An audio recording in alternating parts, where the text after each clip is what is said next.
Olá pessoal, tudo bem com vocês? Aqui é o professor Fernando, disciplina Língua Portuguesa, e após aquele vídeo rápido sobre os modos verbais, indicativo que expressa certeza, subjuntivo que expressa possibilidade, imperativo que expressa ordem, vamos falar agora sobre os tempos verbais. E quando falo em tempo verbal, eu estou falando em presente, passado ou pretérito e futuro. E eu vou ter aí o presente do indicativo, eu vou ter o pretérito perfeito do indicativo, o pretérito imperfeito do indicativo, o pretérito mais que perfeito do indicativo, o futuro do presente e o futuro do pretérito. Mas vamos por partes. Vou falar aqui somente sobre o pretérito, ou seja, sobre o passado no modo indicativo.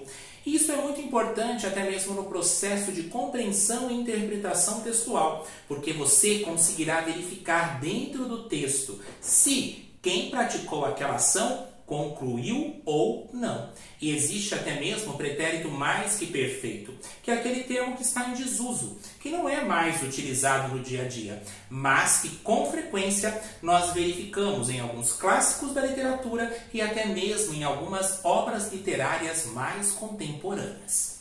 Verifiquem aqui o quadro, façam as anotações necessárias. Tenho aqui primeiramente, quando eu falo em tempo, eu estou falando em tempo presente, passado e futuro.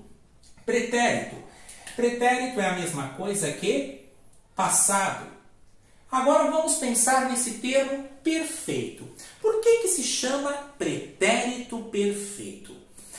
Quando algo está perfeito, pensem da seguinte forma, é porque ele foi totalmente concluído. Então nós vamos verificar aqui por este exemplo, estudamos para o concurso. Qual que foi a ação? A ação de estudar. Lendo esta frase, nós vamos compreender que esta ação ela já foi concluída de maneira perfeita. Desta forma, pretérito perfeito. Então, toda vez que o verbo, que é a ação, mostrar um passado que já foi totalmente encerrado, em que se há essa certeza, eu chamo de pretérito perfeito. Por sua vez, existe o pretérito imperfeito. Vamos verificar aqui o prefixo in. Se o perfeito ele é totalmente concluído, o imperfeito nós não vamos saber com exatidão se aquela ação foi totalmente concluída ou não. Se eu leio, por exemplo, estudava para o concurso, qual que era a ação que eu fazia? Estudava. E aqui, qual que era a ação que nós fazíamos? Estudar. Ou seja, aqui eu consigo identificar que o verbo foi totalmente concluído, que a ação foi concluída. Agora, se eu falo, eu estudava para o concurso, será que você aí terá a certeza de que eu terminei essa ação, que ela foi concluída de forma perfeita? Não.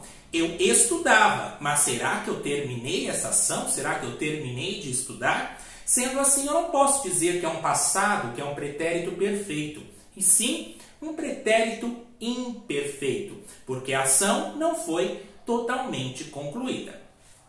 Agora, algo que gera bastante dúvida aí no pessoal e que muitas pessoas perguntam, o pretérito mais que perfeito.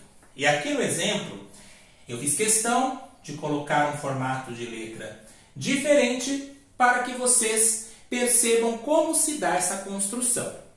Conforme mencionei aqui no início deste vídeo, em alguns clássicos da literatura, nós vamos verificar a presença do pretérito mais que perfeito. E até mesmo em alguns livros contemporâneos, nós também vamos identificar a presença do pretérito mais que perfeito. Mas vejam por esse aspecto, o mais aqui. Vamos pensar então na presença de dois verbos e esses dois verbos no pretérito, isto é, no passado. E vejam aqui, estudara para a prova. Tenho que tomar muito cuidado porque como nós não temos costume com esse tipo de utilização verbal, a tendência é colocar um acento aqui e ficará estudará para a prova. Mas nós não estamos falando de futuro, nós estamos falando de passado, nós estamos falando de pretérito. Estudara para a prova. É a mesma coisa que eu dissesse aqui. Tinha estudado. Então, notem que eu tenho a presença de dois verbos. O verbo ter e o verbo estudar. Poderia ser também havia estudado para a prova. Recebera uma linda carta. Tinha recebido uma linda carta.